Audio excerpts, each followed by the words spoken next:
entra-se em contato com esses fornecedores, no sentido de entender se eles estariam dispostos a participar de um processo de seleção. Feito isso, escolhe-se aqueles que responderam positivamente, que estariam dispostos, porque nesse universo haverá aqueles que não estarão dispostos por N motivos. Por exemplo, um dos motivos que a gente vê bastante é que o fornecedor não tem mais disponibilidade para atender um outro cliente naquele momento, ou ele não tem disponibilidade de tempo nos próximos 6 meses ou um ano, ele não tem capacidade de atendimento, ou seja, são várias situações. Então, filtra-se isso e transforma-se numa shortlist, e dessa shortlist, aí se envia a proposta, o pedido de proposta. Nesse pedido de proposta, junto, vai uma lista de requisitos. Essa lista de requisitos também tem que ser construída antes de se enviar a proposta, falando para o fornecedor, dentro de cada nicho, quais são as principais coisas que ele tem que atender. Financeiro, fiscal, o contábil, o chão de fábrica, ou seja, tem que ir uma lista de requisitos para que ele possa responder a isso. Okay? Bom, feito isso, manda-se então a RFP com a lista de requisitos para o potencial fornecedor, ele responde, óbvio, tem que ter uma data de resposta, e aí essa resposta é catalogada e depois certifica-se, né? Ou seja, classificam-se as respostas e atribui-se nota a esses fornecedores, ou percentuais de respostas positivas dos requisitos, e classifica-se os fornecedores por ordem de aderência ao processo da empresa. Feito isso, então, definiu os requisitos, definiu a shortlist, quais são os potenciais fornecedores que irão participar da RFP. Enviou, recebeu as respostas, classificou. Né? Aí, escolhem-se alguns, ou os que restaram daquela shortlist, para fazer uma demonstração, que no jargão do processo a gente chama de POC. Okay? Essa POC é a prova de conceito, né? Proof of Concept, é a prova de conceito, onde o fornecedor vai demonstrar no sistema dele, num ambiente de testes, num ambiente de demonstração, aqueles requisitos que ele disse que atenderia. Então, essa prova de conceito é, ok, você me respondeu positivo, você disse que atendia, agora eu quero que você me mostre no seu sistema como que funciona, como é que essa funcionalidade, essa minha necessidade será atendida. É óbvio que tem especificidades dentro de cada empresa que provavelmente ou possivelmente o sistema padrão não atenda, ok? Mas, na grande maioria das vezes, atende. Porque o sistema de controle gerencial, o ERP, ele é nada mais do que um compêndio de boas práticas que vai aprendendo com o passar do tempo. Porém, tem especificidades setoriais que, possivelmente, ou aquele sistema em questão ainda não passou por aquele setor, não teve nenhum usuário, nenhum cliente naquele setor, e ele ainda não incorporou aquela funcionalidade. Okay? Essa prova de conceito vai, então, mostrar, né, vai provar que o sistema atende aqueles requisitos e o que não atende, e daí uma nova classificação e depois a classificação final dos potenciais fornecedores em termos de ferramenta, se atende ou não atende, quem que atende, qual que é a maior aderência, qual que é a aderência, ou seja, uma classificação por aderência de funcionalidades. Resta ainda a questão do valor. Então, tem a aderência das funcionalidades e depois o custo de operação, né? O custo da implementação, o custo daquele trabalho. E esse custo também é um decisor, porque você pode ter um produto que adere 100%, mas o custo dele é muito alto. O custo de implantação, o custo de manutenção e o custo depois de suporte também, do SLA, e depois de atualizações. Pode ser um custo muito alto para a empresa. E a empresa, eventualmente, pode decidir por um outro de menor aderência, mas com um custo mais baixo. Esse é um critério que cada empresa atende, cada empresa decide como será em relação ao seu budget. Então, via de regra, é assim, bem falando em bullets, né? De verdade, é o quê? Preparar a RFP, preparar a lista de requisitos, enviar a RFP para os potenciais fornecedores, identificar, obviamente, os potenciais fornecedores, aguardar respostas ou desistências, classificar as respostas, fazer as provas de conceito, classificar o custo de cada um e tomar a decisão final. Parece fácil, parece simples, mas a gente tem visto projetos nessa linha demorarem, às vezes, 90 dias, 120 dias, às vezes até mais um pouquinho, em função de definições internas da empresa, em função de análises. Por vezes é necessário repetir a POC, ou, enfim, um sistema de uma empresa média, entenda uma empresa média como, vamos chamar uma empresa média de 250, 300 funcionários, né, em média.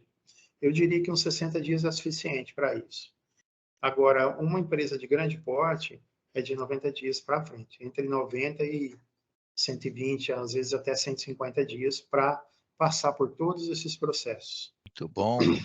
Eu tenho uma dúvida, Antônio, que é assim, a consultoria da CDRM envolve todas essas etapas que você citou, essas etapas de seleção de software, e assim, esse trabalho geralmente é feito no ambiente da empresa ou dá para fazer remotamente?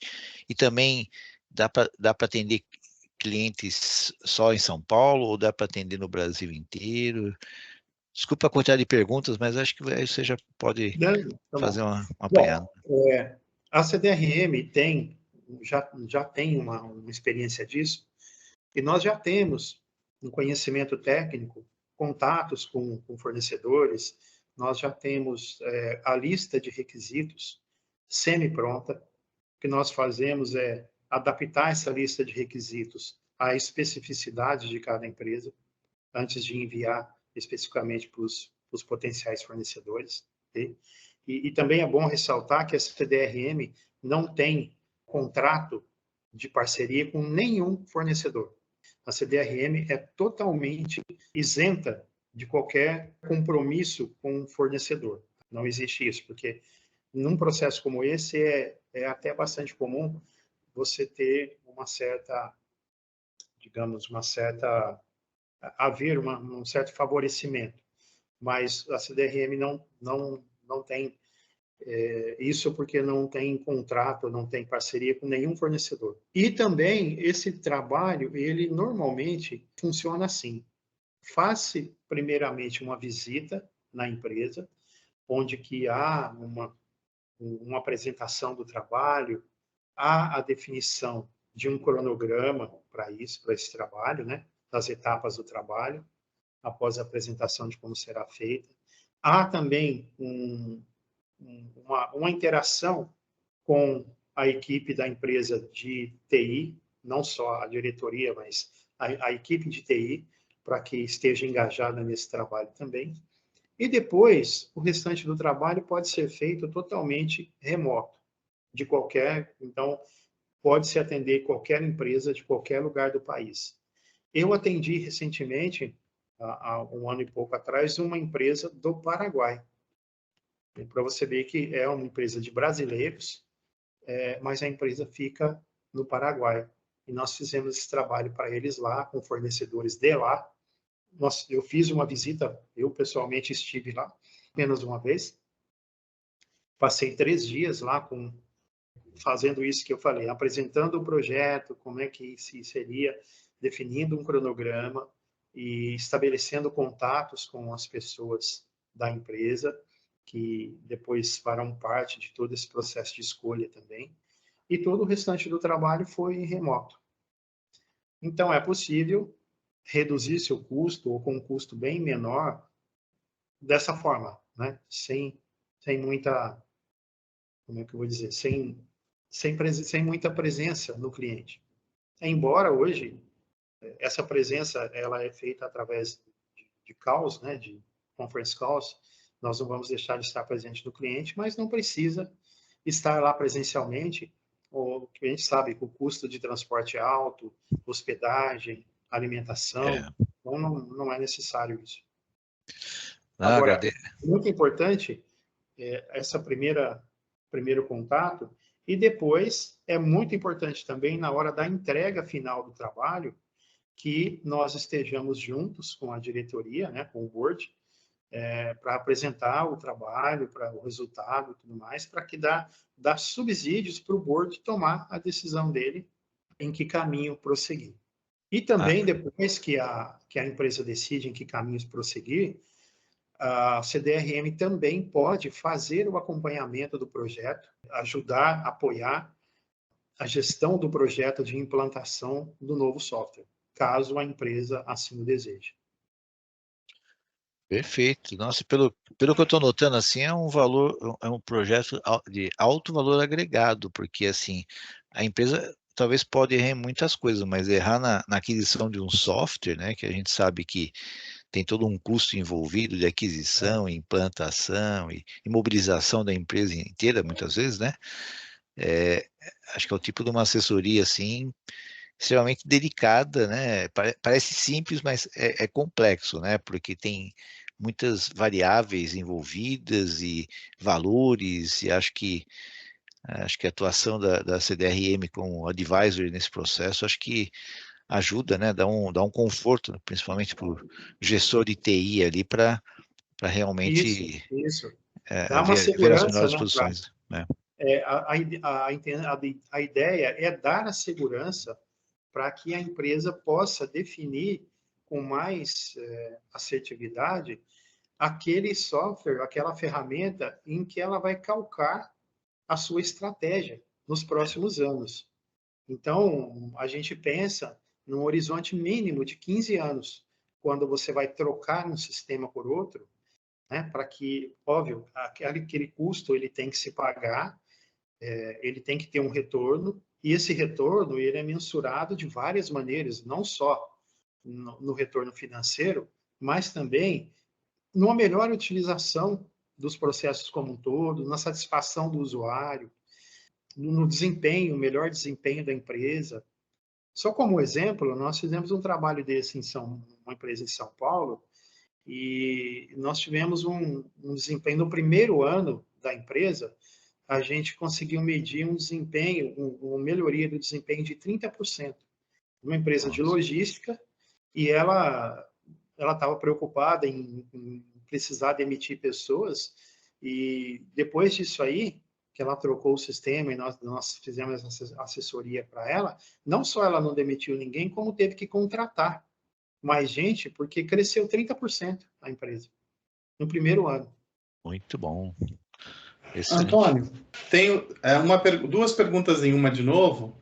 A primeira delas é curta, eu acho. Em se tratando de processos, quantidade enorme de softwares, quantidade enorme de customizações e integrações, a empresa pode quebrar esse processo em ondas e dividir onda 1, onda 2, onda 3, ou ela sempre tem que fazer todos de uma vez? Pode quebrar em ondas. Nós que já trabalhamos com essa questão há muito tempo, nós sabemos que os sistemas eles podem ser implementados por fases. Obviamente, tem alguns processos que são intrínsecos que você tem que colocar de uma única vez, mas você pode fasear, assim, os departamentos.